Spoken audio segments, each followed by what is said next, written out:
Hello, this is Rosen, your local real estate agent in Northern California.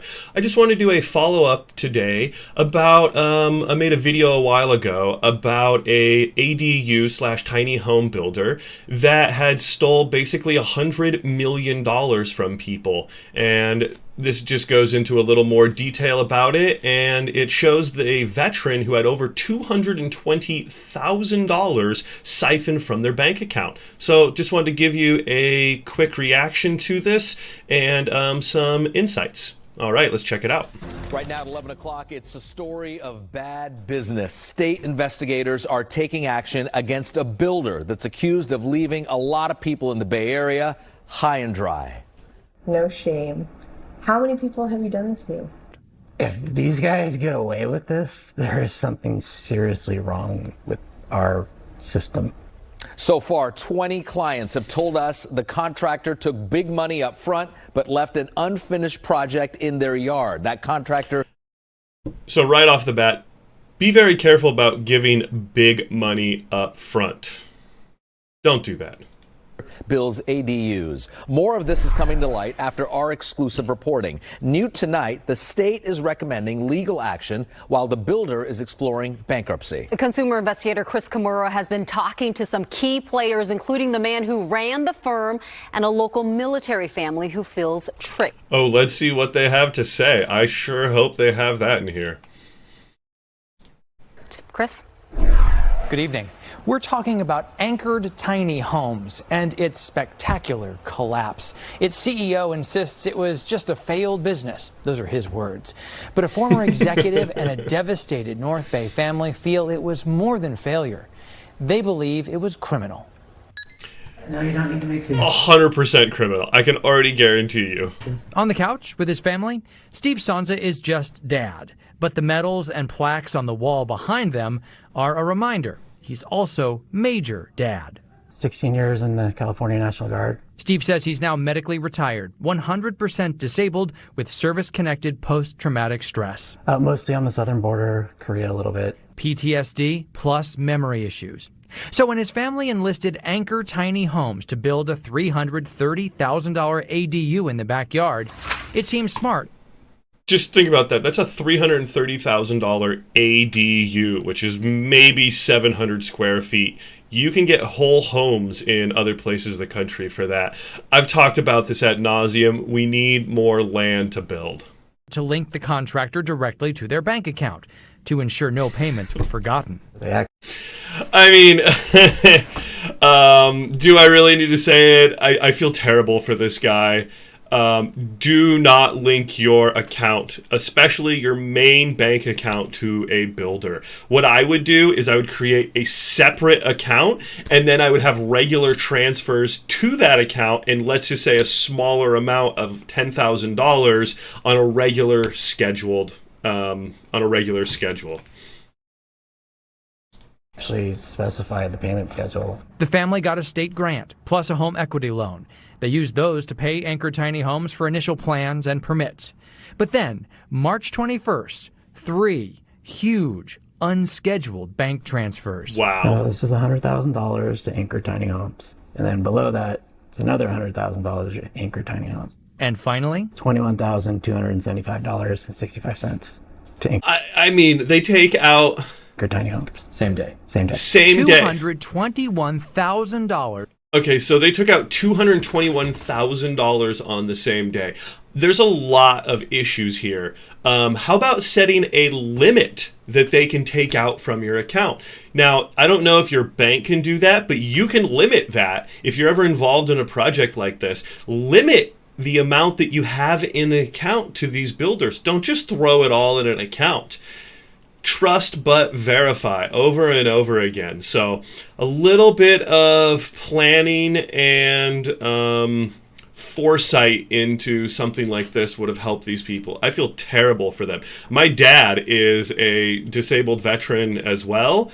And, you know, I'll be all over any type of stuff like this with him just to help. So just keep an eye out for your loved ones because the world is very full of scammers.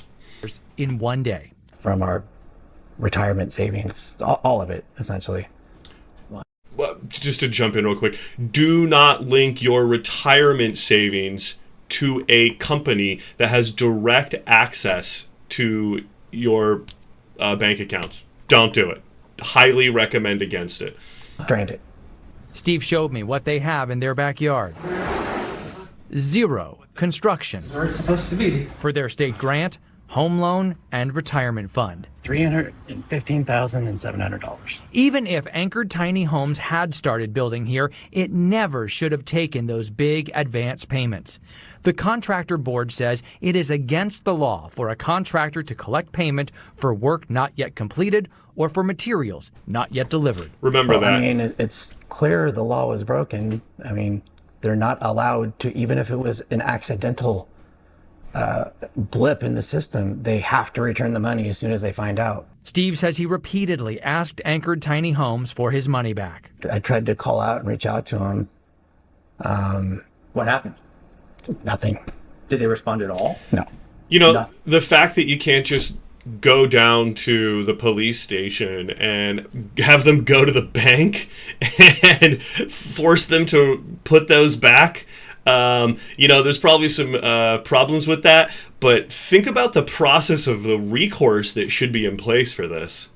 Nothing. Maybe there should be a special commission or something about this, but everything here just screams more oversight.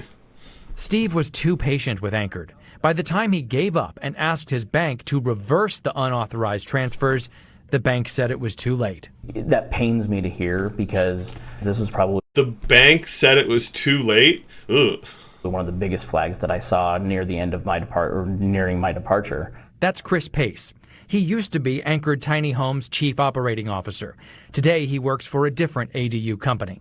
He says he quit Anchored in part because the company was illegally asking families to prepay for future work and materials.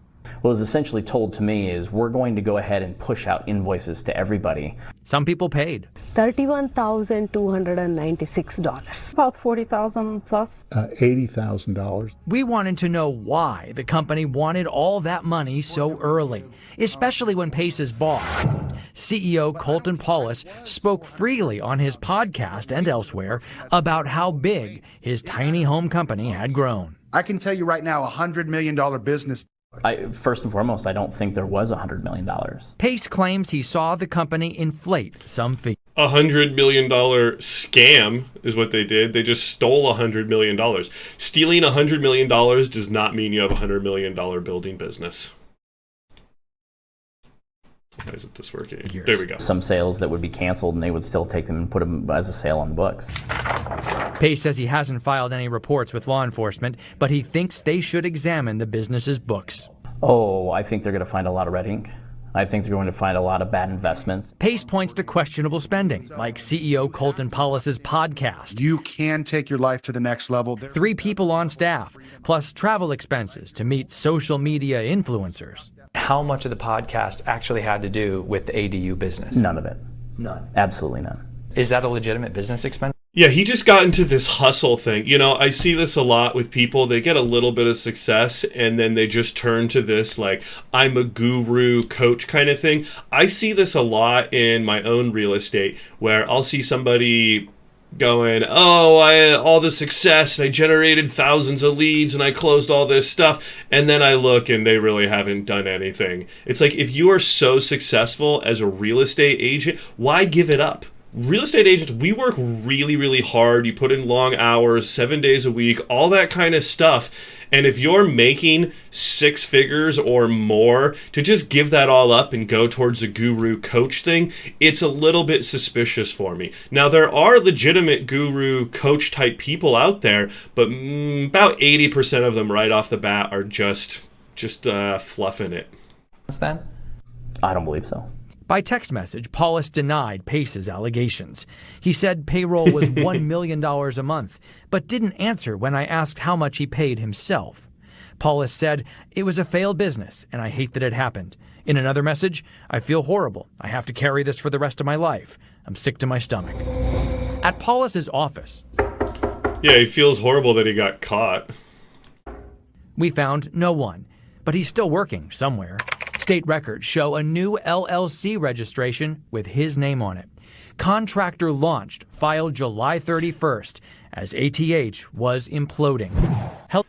First of all, I'm not a lawyer, but it sounds kind of fishy when your one business fails and then you just want to go and make another business immediately. I don't think you should be able to just go and make a new LLC while you have like lawsuits and people demanding millions of dollars back from fraudulent activity. That needs to change. Hello Builder LLC registered last October. But look here, the record shows formed in Delaware. A bankruptcy attorney told us Delaware is widely known to be friendlier to debtors than California. Paulus told us it's nothing. Then it was an idea to help contractors get business. Before he tries again, he should probably fix the issues that now. Back in Rohnert Park, Tracy and Steve's family just grew by one. Meet 4-week-old Bodie. This is what they stole from. A healthy baby boy is bringing some joy back here. But the family's still upset about their empty backyard and savings account. If these guys get away with this, there is something seriously wrong with our system. Agree. We're not sure how many unfinished ADUs are sitting in people's backyards. The former COO estimates as many as 400. The state contractor board says it's still investigating. Wow. Several homeowners say they've also contacted the FBI and district attorneys. One Bay Area district attorney's office says it's looking into it. Customers are hungry for answers and accountability. Wow. So I just wanted to share that with you. Be careful. You know, there wasn't even that many ADU permits. I forgot what it was in... there was only a few hundred of them in each city. So, you know, a large percentage of the people who went the ADU route here got completely screwed. So, hey, be careful. Be careful, people. Okay, well, I hope you found this informative. And if you have any questions about anything, feel free to contact me. All my information is below. Thank you much.